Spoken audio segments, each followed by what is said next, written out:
자, 오늘 본문 말씀을 가지고 축복의 세대를 준비하라라는 제목으로 함께 은혜를 나누겠습니다. 함께 우리 제목을 따라 하시겠습니다. 축복의 세대를 준비하라. 한 번 더 따라 하시겠습니다. 축복의 세대를 준비하라. 네, 감사합니다. 오늘은 한국 교회 전체가 어린이 주일로 지키는 주일입니다. 그래서 오늘은 어린이 주일과 관련된 말씀을 여러분에게 드리려고 합니다. 사랑하는 여러분, 저는 본문 말씀을 보고 듣고 읽을 때마다 마음이 매우 아픕니다. 왜냐하면 이 본문 말씀에 등장하는 하나님을 떠난 이스라엘 백성들의 모습에서 오늘날 우리의 모습을 어렵지 않게 발견하기 때문입니다. 그래서 본문을 대할 때마다 마음이 힘듭니다. 회개가 절로 나오고 탄식과 한숨이 끊이지를 않습니다. 좀 더 구체적으로 여러분에게 말씀을 드리겠습니다. 사랑하는 여러분, 본문은 출애굽한 이스라엘 백성들이 가나안 정복 전쟁을 끝난 이후 그곳에 정착하고 나서 일어난 일들에 대한 기록입니다. 우리가 잘 알다시피 모세가 죽자 하나님께서는 여호수아를 이스라엘 민족의 지도자로 세우셨습니다. 그리고 여호수아의 지도하에 가나안 정복 전쟁을 완수하게 하셨습니다. 가나안 정복 전쟁이 완성된 이후 그들은 땅을 분배받았고 그곳에 정착을 하였습니다. 하나님의 은혜로 아주 순조롭게 정착이 잘 됐고 번영하였습니다. 430년간 언제 이집트에서 종노릇 했는지, 그리고 40년간 광야에서 언제 유리하며 살았는지를 모를 정도로 그들은 빠르게 정착을 했고 안정을 이루었습니다. 이 모든 것이 여호수아와 그리고 하나님을 잘 경외하는 믿음의 조상들의 지도하에 이스라엘 온 백성이 하나님을 잘 경외하였기 때문입니다. 자, 그런데 여호수아와 하나님을 잘 경외하던 믿음의 조상들이 죽은 이후부터 그들에게 큰 문제가 발생하기 시작했습니다. 여호수아와 믿음의 조상들의 뒤를 이은 세대들이 하나님을 알지 못하였기 때문입니다. 그래서 그들은 하나님을 떠났습니다. 하나님을 섬기지 않았습니다. 오히려 세속적인 가나안 문화에 동화되어 우상을 섬겼습니다. 그리고 그 결과 하나님께서 진노하셨습니다. 그들을 심판하셨습니다. 그들은 고통이 끊이지를 않았습니다. 그런 내용이 오늘 본문 말씀입니다. 그런데 오늘 본문 말씀을 보게 되면 이렇게 여호수아와 믿음의 조상의 뒤를 잇는 세대들을 가리켜서 신앙의 명맥을 잇는 다음 세대라고 표현을 하지 않고 다른 세대라고 표현을 하고 있습니다. 오늘 본 말씀 10절을 함께 읽겠습니다. 그 세대의 사람도 다 그 조상에게로 돌아갔고 그 후에 일어난 다른 세대는 여호와를 알지 못하며 여호와께서 이스라엘을 위하여 행하신 일도 알지 못하였더라. 다른 세대가 되어버렸어요. 다른 세대가 되어버렸습니다. 그런데 안타깝게도 이러한 일이 우리나라와 민족 또 한국 교회에서도 일어나고 있습니다. 사랑하는 여러분, 우리 민족의 근현대사를 보게 되면 우리 민족은 단기간에 폭발적으로 경제적인 성장과 번영을 이루었습니다. 그리고 우리 민족의 번영과 성장은 한국 교회의 번영과 성장, 부흥과 성장은 그 궤를 같이 합니다. 사랑하는 여러분, 한국 교회는 세계 교회 역사를 통틀어서 사례를 찾아볼 수 없을 정도로 단기간에 폭발적으로 부흥하고 성장을 하였습니다. 그리고 단기간에 성장하고 부흥한 때와 우리 민족이 번영을 이룬, 폭발적으로 단기간에 번영을 이룬 그때가 일치합니다. 따라서 우리가 영적인 관점에서 우리 민족의 번영과 성장을 보게 되면 한국 교회의 부흥을 주도한 우리 믿음의 조상들이 하나님을 잘 섬기고 나라와 민족을 위해 기도하였기에 하나님께서 우리나라와 민족의 번영을 주신 것입니다. 할렐루야! 이렇게 말해도 과언이 아닙니다.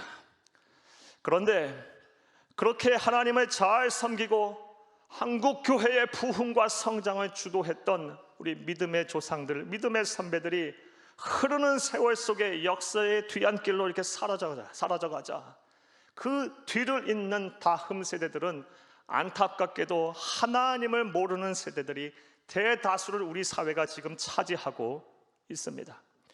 그러다 보니 우리 사회가 지금 어떻게 되고 있습니까? 급속도로 세속화되고 있습니다. 하나님을 부정하는 사람들로 넘쳐나고 있습니다. 윤리와 도덕과 기준이 무너져가고 있습니다. 성적인 타락이 극에 달하고 있습니다. 가정들이 깨어져 가고 있어요. 기존에 소유하고 누려왔던, 지켜왔던 모든 신앙의 양심들이 대체로 많이 무너져 가고 있습니다. 무엇보다 우상 숭배가 난무하고 있습니다. 따라서 우리 대한민국, 우리나라와 민족의 역사와 한국교회의 부흥과의 역사는 그 궤를 같이 하기에 한국교회 또한 성장이 멈춰버렸습니다. 아니, 마이너스 성장을 지금 하고 있습니다. 특별히 한국교회와 이 나라 이 민족의 미래라고 할 수 있는 우리 유아 어린이 청소년들의 신앙의 이탈률은 말로 표현할 수 없을 정도입니다. 급격하게 탈신앙화가 이루어지고 있습니다. 사랑하는 여러분, 실례로 얼마 전 우리나라를 대표하는 모 교단에서 통계를 발표했습니다. 지난 10년간 교회 학교 학생들의 이탈률, 교인 감소율을 발표했는데 무려 35%나 줄었다고 합니다. 한국 교회에 존재하는 모든 한국에 있는 교회들 가운데 약 70%가 교회 학교를 운영할 수 없을 정도로 지금 많은 학생들이 빠져나가 버렸다고 합니다. 또 다른 통계도 있습니다. 얼마 전 실천신학대학원에서 조사한 통계를 보니 코로나19 바이러스 이후에 지금 예수를 믿는 청년 대학생들 가운데 10년 후에도 예수를 믿겠느냐라고 물었더니 3분의 1이 예수를 믿지 않겠다라고 응답을 하였다고 합니다. 지금 신앙을 가진 청년 대학생들 중에서도 3분의 1이 10년 후에는 예수를 안 믿겠다라는 것입니다. 사랑하는 여러분, 이러한 통계가 우리에게 무엇을 말하고 있습니까? 우리 사회에서 급속도로 우리의 신앙의 명맥을 이어갈 우리 세대들이, 다음 세대들이 사라져가고 있다는 것입니다. 다음 세대가 아닌 다른 세대로 변모하고 있다는 것입니다. 그러므로 우리는 큰 위기의식을 느껴야 합니다. 왜냐하면 구약 성경에 나오는 이스라엘 백성들은 우리의 거울입니다. 그들의 세대들, 다음 세대들이, 자녀들과 후손들이 다음 세대가 아닌 다른 세대가 되었을 때 하나님은 그들에게 무서운 심판과 진노를 하셨기 때문입니다. 따라서 우리도 이러한 상태로 계속하게 되면 우리 또한 하나님의 진노와 심판을 피할 수가 없을 것입니다. 그러하기에 우리는 위기의식을 가지고 우리의 자녀들과 후손들이 우리보다 더 예수를 잘 믿고 하나님을 더 잘 경외하는 축복의 세대가 되도록 우리가 노력을 해야 합니다. 할렐루야! 자, 그렇다면 우리의 자녀들과 후손들이 우리보다 더 예수를 잘 믿고 하나님을 잘 경외하여 복을 받는 그런 축복의 세대가 되게 하기 위해서 우리는 무엇을 어떻게 해야 할까요? 자, 이제부터 따라 하시겠습니다. 첫째로, 부모 세대부터 하나님의 말씀에 온전히 순종해야 합니다.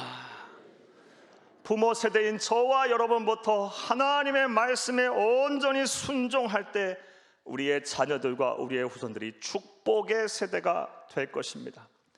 사랑하는 여러분, 오늘 본문 말씀 1절에서 3절 말씀을 보게 되면 하나님께서 이스라엘 민족을 향하여 진노하고 계십니다. 그들을 무섭게 책망하고 계십니다. 1절에서 3절을 함께 읽겠습니다.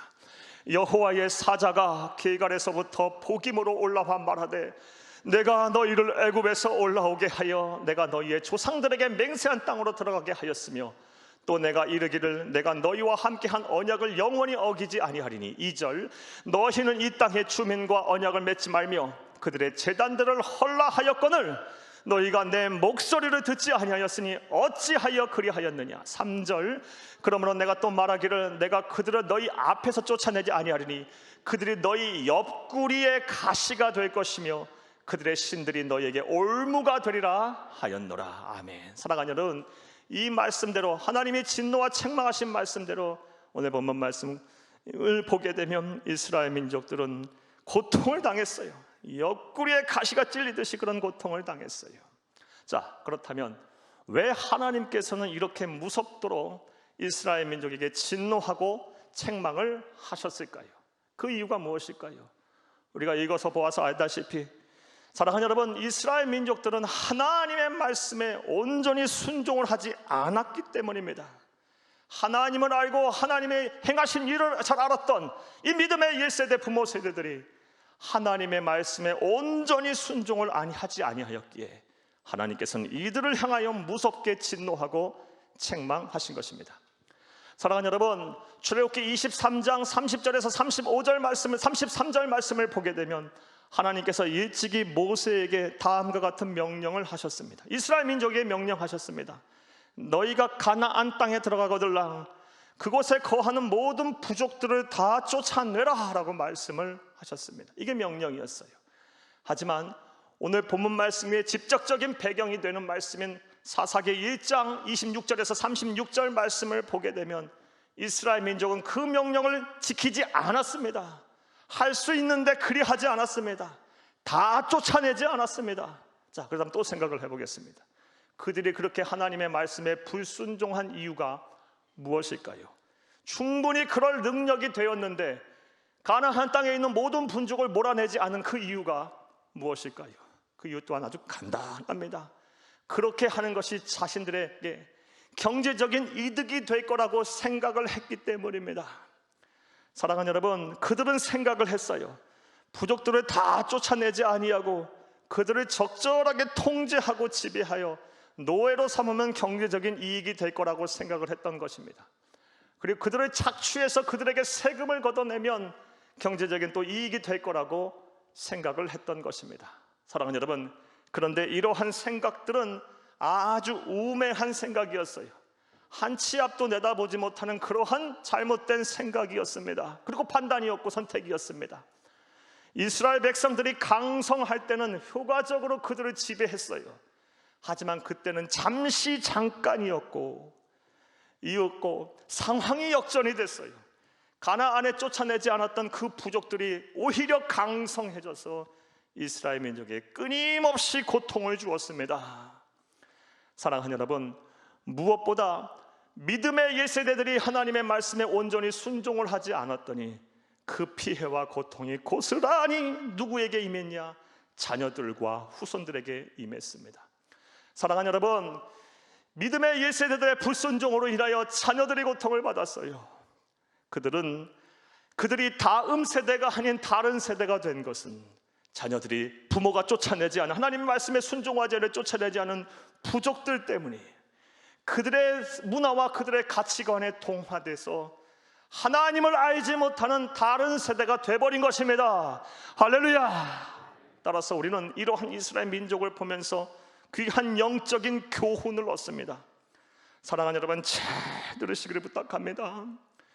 우리가 하나님의 말씀에 불순종하게 되면 그 피해와 고통은 고스란히 우리의 자녀들과 우리의 후손들에게 미친다라는 것입니다.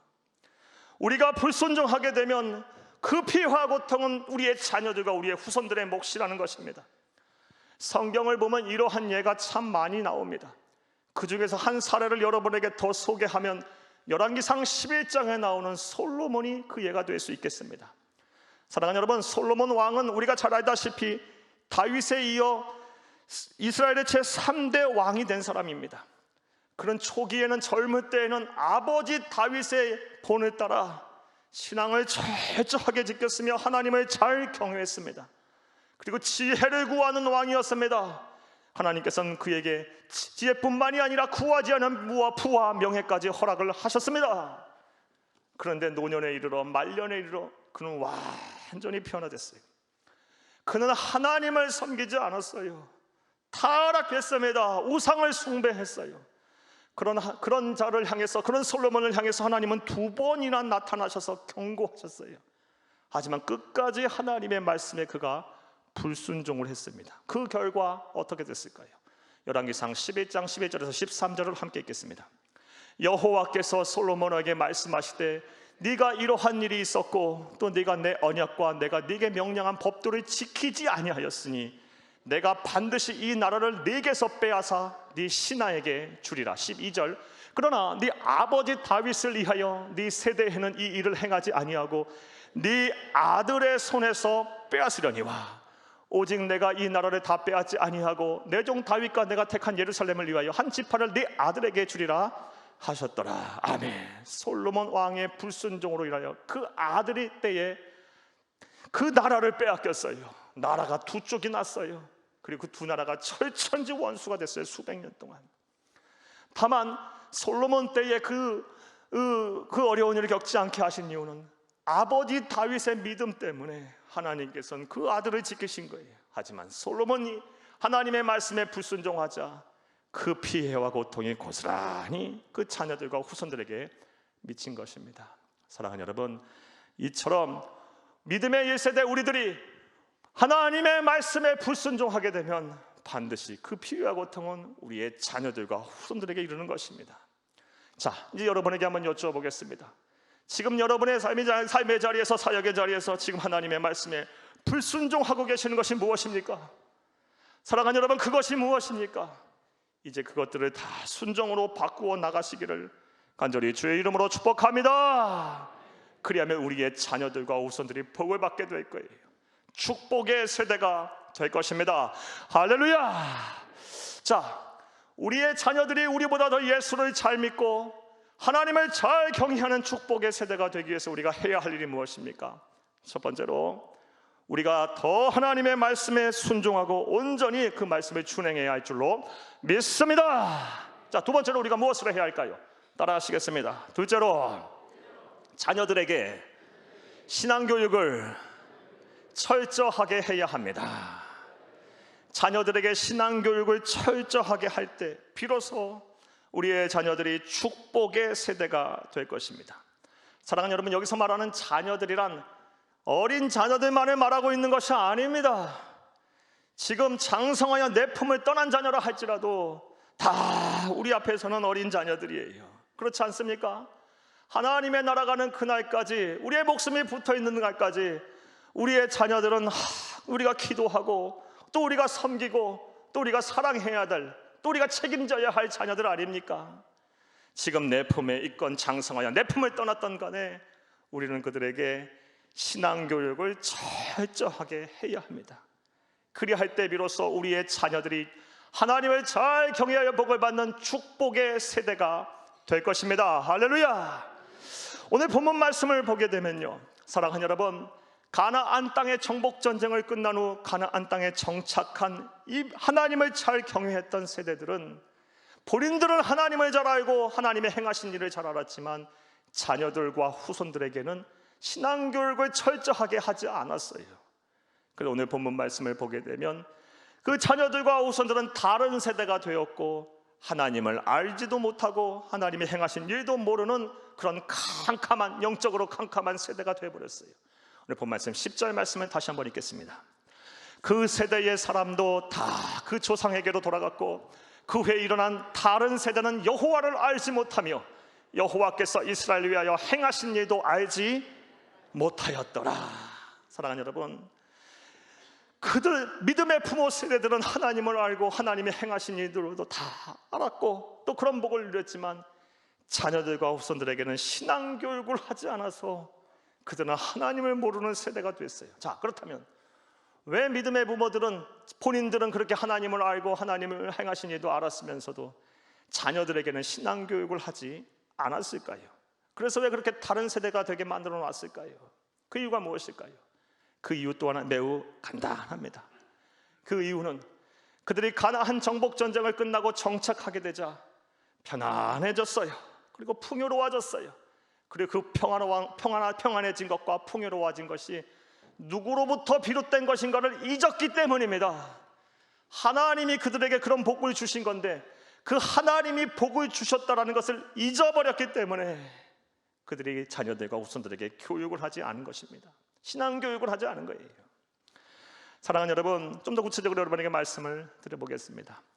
이스라엘 백성들이 40년 광야 생활이 끝나고 가나안 정복 전쟁을 시작할 때 매일매일이 전쟁의 나날이고 전쟁의 생활이었을 거예요. 그러니 영적으로 얼마나 힘들었겠어요. 얼마나 긴장 속에 살았겠습니까? 날마다 전쟁통이니 얼마나 힘들고 얼마나 하나님 앞에 매달렸겠어요. 하나님만이 우리의 구원자시고 하나님만이 우리를 승리하게 하시는 분이시며 하나님만이 우리를 보호하시는 분이라고 얼마나 하나님 앞에 매달렸겠어요. 전쟁의 상황 속에서는 그렇게 하나님을 의지하고 하나님을 찾아냈던 그 이스라엘 백성들이 가나안 정복 전쟁을 성공적으로 끝나고 정착하게 되자 이제 편안해진 게 된 거예요. 그리고 수백 년 동안 땅 한 평 갖고 살지 못했었는데 자신들의 땅이 생겼어요.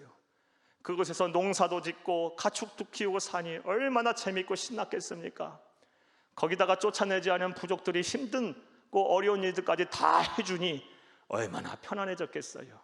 그러한 편안함, 그러한 풍족함을 누리기 시작하자 그 복들이 하나님께로부터 왔다는 것을 잊어버렸어요. 힘들고 어려울 때는 그토록 하나님을 찾고 매달리던 자들이 편안해지니까 이제 하나님을 잃어버린 거예요. 그래서 자연스럽게 신앙교육 또한 하지 않은 것입니다. 자녀들과 후손들을 그냥 살게 내버려 둔 것입니다. 사랑하는 여러분, 그런데 안타깝게도 이러한 우를 지금 우리가 범하고 있습니다. 우리나라, 우리 민족, 또 한국교회 또한 하나님께서 얼마나 우리에게 많은 복을 주셨습니까? 하나님께서 우리 민족과 나라에게 얼마나 많은 복을 주셨습니까? 단기간에 이렇게 경제적인 번영을 이룬 나라가 이 세상에 어디 있습니까? 여러 가지 나라에 대한 불평과 불만이 있을 수도 있겠지만 그래도 우리나라 1인당 국민소득이 3만 불이 넘어요. 거기다가 경제 규모로 볼 때 10위권 안에 드는 나라가 됐어요. 사랑하는 여러분, 이건 하나님께서 함께 하셨기 때문에 가능한 거예요. 그리고 앞서 말씀드린 대로 한국 교회의 부흥을 주도하고 나라와 민족을 위하여 헌신하며 기도했던 우리 믿음의 조상들의 그런 덕택이고 헌신 때문이에요. 사랑하는 여러분, 그 일로 인해서 우리나라와 민족은 이렇게 번영을 이루고 살고 있어요. 그런데 이렇게 번영과 이런 풍족함을 누리고 살자 사람들이 점점 하나님을 잊기 시작했어요. 예수를 잘 믿었던 사람들조차 자꾸 하나님으로부터 멀어져 가고 있어요. 신앙관, 가치관들이 달라지기 시작하고 있어요. 그냥 입에 달고 사는 게 돈만 달고 살고요. 어떻게 하면 행복하고 어떻게 하면 재밌게 살까봐 이게 우리의 주된 관심사고, 천년 만년 살 것도 아닌데 우리의 건강과 우리의 그냥 몸치장에만 바빠요. 코로나19 바이러스 상황이 장기화되면서 더욱 이런 상황은 더 두드러지게 우리 가운데 나타나고 있습니다. 그럼 예를 들어 한번 들어볼게요. 몇 해 전 한국갤럽에서 한국인의 종교의식 조사를 했어요. 종교가 무엇입니까? 라고 물어봤을 때 개신교라고, 우리가 믿는 예수를 믿는 사람이라고 응답한 사람들에게 다시 또 물어봤어요. 그렇다면 이 세상을 살아가는 데서 가장 중요하게 생각하는 것이 무엇입니까? 라고 물어봤더니 압도적인 1위가 무엇인지 아십니까? 건강이었어요. 건강. 2위가 무엇인지 아십니까? 역시 압도적으로 경제력이었어요. 3위가 무엇인지 아십니까? 사람들과의 관계, 신뢰하는 관계라고 막 응답을 했어요. 그리고 겨우 4%만이 신앙이라고 대답을 했어요. 그러니까 쉽게 말해서 100명 중에 4명만, 예수를 믿는다고 하는 사람들 중에 100명 중에 4명만 신앙이 가장 중요하다고 응답을 했던 것입니다. 사랑하는 여러분, 이것이 오늘날 저와 여러분의 모습입니다. 부끄러운 민낯입니다. 예수를 믿는 사람들이라고 하는, 주여 주여 하라고 하는 사람들의 부끄러운 현실이에요. 이런 신앙관과 이런 가치관 속에 살고 있으니 무슨 자녀들에게 신앙교육을 하겠습니까? 그리고 신앙교육을 한들 자녀들이 무슨 도전을 받고 무슨 감동을 받겠습니까? 사랑하는 여러분, 우리 심각하게 저와 여러분 좀 생각을 해봐야 해요. 정말 우리가 위기의식 속에 살아야 돼요. 지금 여러분의 가치관은 무엇입니까? 여러분의 인생 속에서 가장 많은 시간을 들이면서 많은 생각들을 하고 많은 염려와 근심을 하고 있는 것들이 무엇입니까?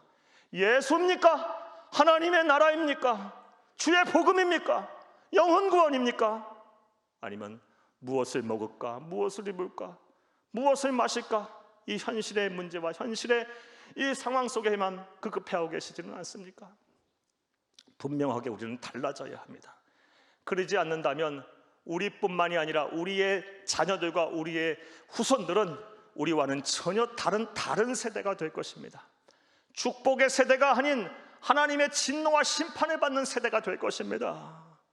그러하기에 저와 여러분은 먼저 신앙의 가치관과 우리의 믿음이 달라져야 할 것이고, 신앙관이 달라져야 할 것이고, 그 바탕 아래 우리의 자녀들과 후손들에게 신앙교육을 철저하게 해야 할 것입니다. 할렐루야!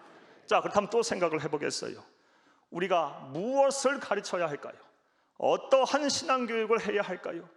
우리의 자녀들과 후손들에게, 내 품에 있던 내 품을 떠났던 간에 우리의 자녀들과 후손들에게 우리는 무엇을 가르쳐야 할까요?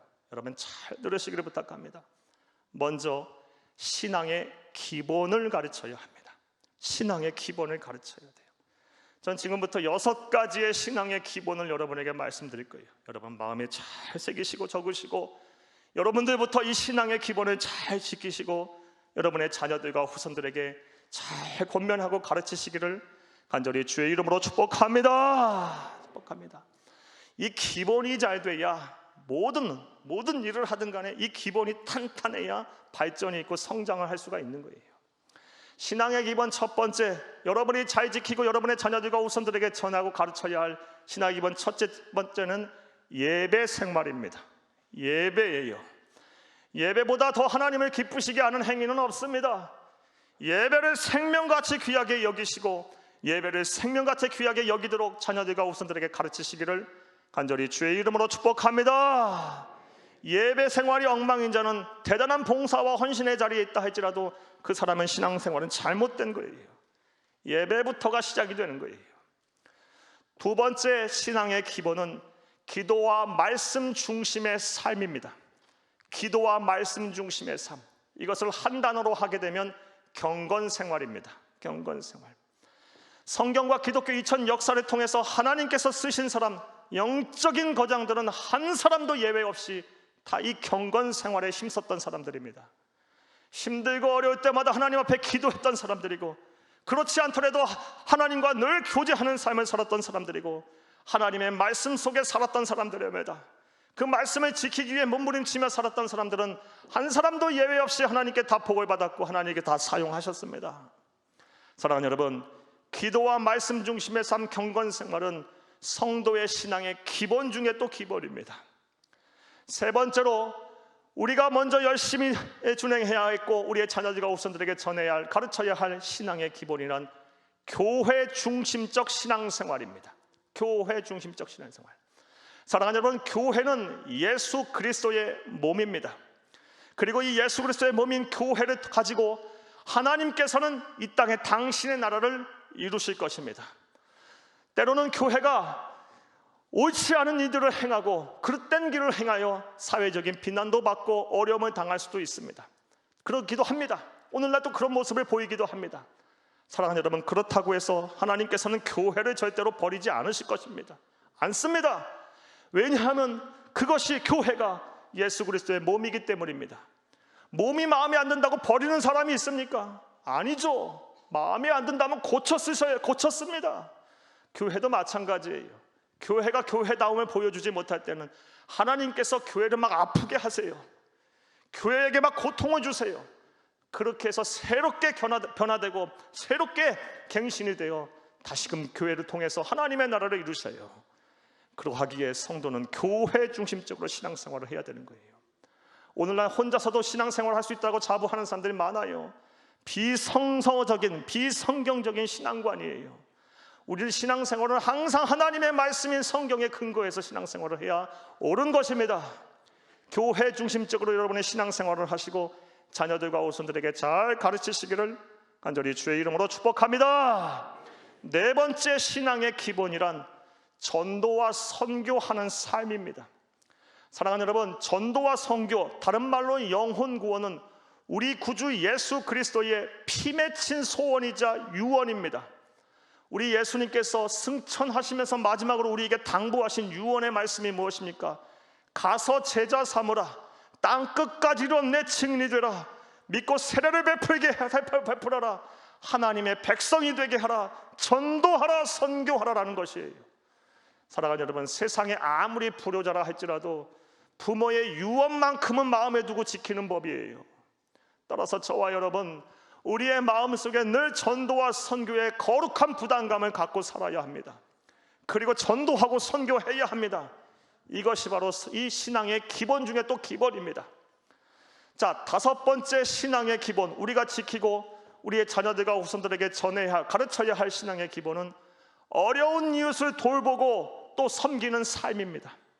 사랑하는 여러분, 마태복음 22장 37절에서 40절 말씀에 우리 구주 예수님께서 우리에게 두 가지의 계명을 주셨습니다. 쉽게 말해 이 성경 66권을 요약해서 두 가지의 말씀으로 정리를 해주셨습니다. 첫 번째 계명은 하나님을 사랑하되 마음을 다하고 목숨을 다하고 뜻을 다하고 힘을 다하여 사랑하라. 하나님 사랑을 먼저 말씀하셨어요. 그리고 나서 네 이웃을 내 몸과 같이 사랑하라라고 말씀하셨어요. 이것이 온 율법과 선지자의 강령이다, 하나님의 말씀을 요약이다라고 정리를 해주셨어요. 우리는 하나님을 사랑하고 그리고 더불어서 우리의 이웃들을 섬기고 사랑해야 돼요.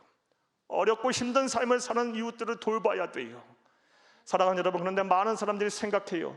조금 여유가 있을 때, 여유가 있게 되면 돕겠다라고 말들을 하고 그렇게 모습을 보여요. 그런 마음들과 그런 생각을 가지세요. 그런데 절대로 그렇지 못해요. 여유가 있다라고, 잘 산다고, 부자로 산다라고 어려운 이웃들을 돕는 것이 아니에요. 마음이 없어서 못 돕는 거예요. 우리는 우리가 가진 것을 가지고 나누면 되는 거예요. 사랑하는 여러분, 하나님의 말씀에 따라 어려운 이웃을 잘 돌보고 섬기는 삶을 사시기를 간절히 주의 이름으로 축복합니다. 이게 또한 신앙의 기본 중에 기본이에요. 마지막으로 여섯 번째가 무엇이냐? 여러분이 지키고 여러분의 자녀들과 후손들에게 가르쳐야 할 신앙의 기본, 정직한 헌금 생활입니다. 사랑하는 여러분, 마태복음 6장 21절 말씀에 보면 우리 구주 예수님께서 말씀하셨어요. 네 보물이 있는 곳에 네 마음도 있다라고 말씀하셨어요. 따라서 사랑하는 여러분, 성도는 헌금 생활하는 것을 보게 되면 그 신앙을 알 수가 있어요. 왜? 그곳에 마음이 있으니까요. 사랑하는 여러분, 따라서 정직하게 헌금 하나님께 드리세요. 하나님께 마음을 다하여 드리세요. 10의 1을 정확하게 드리고, 여러분 하나님 앞에 감사 예물을 드리고 전도와 선교 구제를 위해서, 또 우리 영혼 구원을 위해서, 또 우리 다음 세대를 키우는 일을 위해서 여러분 하나님께 여러분의 가진 것을 하나님 앞에 정성을 다하여 정직하게 드리세요. 하나님께서 반드시 거저 받으시는 분이 아니에요. 그것을 정직하게 드릴 때 그 예물 위에 하나님께서는 복을 더하여 주실 것입니다. 할렐루야, 할렐루야. 이 정직한 헌금 생활, 이것이 또 마지막 우리 성도가 지키고 우리 자녀들과 후손들에게 가르쳐야 할 신앙의 기본입니다. 사랑하는 여러분, 우리의 자녀들과 후손들이 축복의 세대가 되기 위해서 우리가 가르쳐야 될 첫 번째는 신앙의 기본이고, 저는 6가지를 여러분에게 말씀드렸어요. 꼭 여러분이 실천하시고 여러분의 자녀들과 후손들에게 잘 가르치시고 권면하시는 여러분 되기를 간절히 주의 이름으로 축복합니다. 자녀들이 어느 정도 성장을 하면 이런 얘기하면 막 잔소리라고 하고, 또 자녀들과의 관계가 어려워질까 봐 이런 얘기들을 안 하시는 분들이 많이 계세요. 또 하다 지쳐서 막 포기하신 분도 계세요. 사랑하는 여러분, 그러나 우리는 그래서는 안 돼요. 하나님의 나라 가는 그날까지 우리가 이 일을 멈춰서는 안 돼요. 왜냐하면 우리의 자녀들이 너무너무 귀하기 때문이에요. 또 우리가 자녀들에게 가르쳐야 할 것이 무엇일까요? 신앙교육을 철저하게 해야 할 텐데 무엇을 또 가르쳐야 할까요? 먼저는 신앙의 기본을 가르치고, 나아가서 하나님을 만나고 예수님을 체험하도록 가르쳐야 합니다. 사랑하는 여러분, 기독교는 체험의 종교입니다. 하나님을 만난 사람과 하나님을 만나지 못한 사람과의 차이는 엄청납니다. 평생 예수를 믿었어도 예수님을 인격적으로 만나지 못한 사람은 그렇지 않은 사람, 만난 사람과의 차원이 다른 삶을 살아요. 예수를 인격적으로 만나야 돼요. 머리로 온전히 예수가 이해가 돼야 돼요. 믿어져야 돼요. 확신이 생겨야 돼요. 머리로 지적으로 이해가 다 돼야 돼요. 그리고 인격적으로 만난다는, 감정적으로 예수가 동의가 돼야 되는 거예요. 예수만 생각해도 막 마음이 설레고, 예수만 생각해도 막 기분이 좋고, 예수만 생각해도 다시 살아갈 힘과 용기가 생기고, 우울증이 사라지고 공황장애가 사라지고, 예수만 생각해도 막 마음이 뜨거워져야 돼요. 예수만 생각해도 막 기분이 너무너무 좋아서 행복해야 돼요. 사랑하는 여러분, 지금 어떠십니까? 예수만 생각해도 그런 마음들이 생각이 드십니까? 감정이 막 요동쳐야 돼요. 예수만 생각해도. 또 의지적으로도 결단해야 돼요. 예수를 만난 사람은요, 완전히 돌아선 다른 삶을 살게 돼 있어요. 하나님의 나라와 예수를 위하여 살아요. 성결하고 거룩한 삶을 살아요. 가정의 자리를 잘 지켜요. 윤리도덕적으로 신앙의 양심을 살아있어요. 하나님의 나라가는 그날까지 하나님의 말씀에 순종하며 살려고 몸부림쳐요. 사랑하는 여러분, 우리의 자녀들과 우리의 후손들이 예수를 만나게 해야 합니다. 하나님을 만나게 해야 합니다. 이를 위해서 여러분, 우리의 자녀들과 후손들과 함께 기도하고 함께 예배 드리는 시간들을 늘려가시기를 간절히 주의 이름으로 축복하고 부탁을 드립니다. 또한 교회에서 하는 예배와 또 교회에서 하는 교육에 열심히 참여하도록 권면하시기를 권면해 주시기를 간절히 주의 이름으로 부탁을 드립니다. 물론 지금 코로나 상황이 모든 것이 다 비정상적으로 지금 운행이 되고 있어요. 이렇게 모여서 예배드리고 한다는 게 참 쉽지가 않아요. 우리의 다음 세대들을 위해서 교육을 해야 할 텐데 그렇지 못한 것들이 많이 있어요. 자, 그렇다고 해서 우리가 포기할 수 없어요. 주저할 수가 없어요. 왜냐하면 그렇게 하기에는 우리의 자녀들인 우리의 후손들이 너무 귀하기 때문이에요. 그 영혼들이 너무 귀하고 너무 사랑스럽고 너무 중요하기 때문에 그래요. 그래서 우리는 우리의 자녀들을 향해서 더 예배 열심히 드리고 더 우리와 함께 기도하고 더 우리가 의지적으로 인격적으로 하나님을 만나자고 권면하고 기도하고 또 권유를 해야 합니다. 사랑하는 여러분, 자, 이제 말씀을 맺겠습니다. 앞서 서두에서 여러분에게 말씀드린 대로 영적인 관점에서 볼 때 한국 교회와 우리 사회는 대단한 지금 위기 속에 있습니다. 한국 교회와 이 나라 이 민족의 미래라고 할 수 있는 우리의 자녀들과 후손들이 우리의 신앙의 명맥을 잇는 다음 세대가 아닌 전혀 다른 세대로 변화하고 있어요. 축복의 세대가 되어야 할 텐데 하나님을 떠난 진노와 하나님의 저주의 대상이 되는 세대로 변화하고 있어요. 우선적으로 이 문제 앞에서 우리는 통회하고 자복하는 마음을 가져야 합니다. 그리고 우리가 달라져야 돼요. 먼저 부모 세대부터 하나님의 말씀에 온전히 순종을 해야 합니다. 사랑하는 여러분, 우리가 불순종하게 되면 그 대가는 누가 치른다? 우리의 자녀들과 우리의 후손들이 치른다는 것을 꼭 기억하시기를 간절히 주의 이름으로 축복합니다. 그리고 우리는 우리의 자녀들을 향해서 신앙교육을 철저하게 해야 합니다.